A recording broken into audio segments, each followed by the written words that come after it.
نزیکەی ساڵێکە پۆستی پارێزگاری کەرکوک کە لە بنەڕەتدا پشکی کووردا لەلایەن عەرەبێکەوە بەڕێوە دەبرێت بەهۆی ناکۆچیە ناوخۆیەکانی کورد و نەگەڕانەوەی بەشێک لە ئەندامانی ئەنجومەنیشەوە نەتوانراوە ئەو پشکە دووبارە بدرێتەوە بە کورد.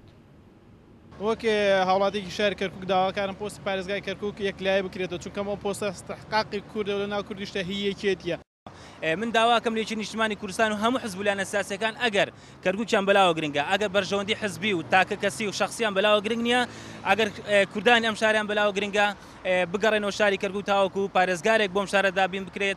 ئەبێ دەستی ویلایەتی لێرە زیاتر درێژ کرێ ئەبێ زیاتر چاویان لە ملەتە مەزلومەی کەرکوک بێ بۆ ئەوەی نییە پۆستی پارێزگارێک لا بکرێتەوە و پارێزگارێکی کورد دابڕێ.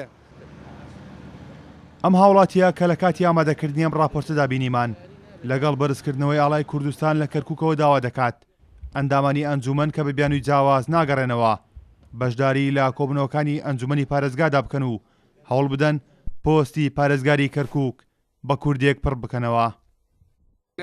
استحقاق بێت لە کەرکوک بەیەکێتی دەرەجەیەک مەحافظ وەرگێ نەکمەوە مەحافظ ڕاستە پشکی کووردە لە ناوی کوردشا یەکێتیە.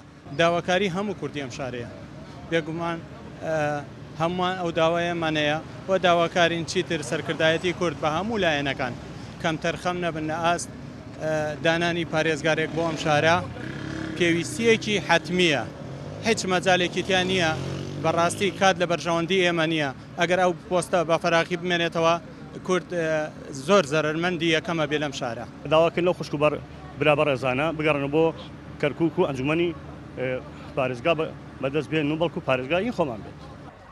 لە دوای ساڵی 2023 تا ڕووداوەکانی ساڵی 2017 پۆستی پارێزگاری کەرکوک لەلایەن کوردەوە بە دیاریکراویش لەلایەنی چێتی نیشتیمانی کوردستانەوە بەڕێوە دەبرا بەڵام لە دوای ڕووداوەکانی کەرکوک و بەهۆی ناکۆچی و کێشەناو خۆیەکانەوە کورد نەیتوانیوە ئەو پۆستە وەربگرێتەوە. کارۆن محەممەد کوردسات نیوز کەرکوک.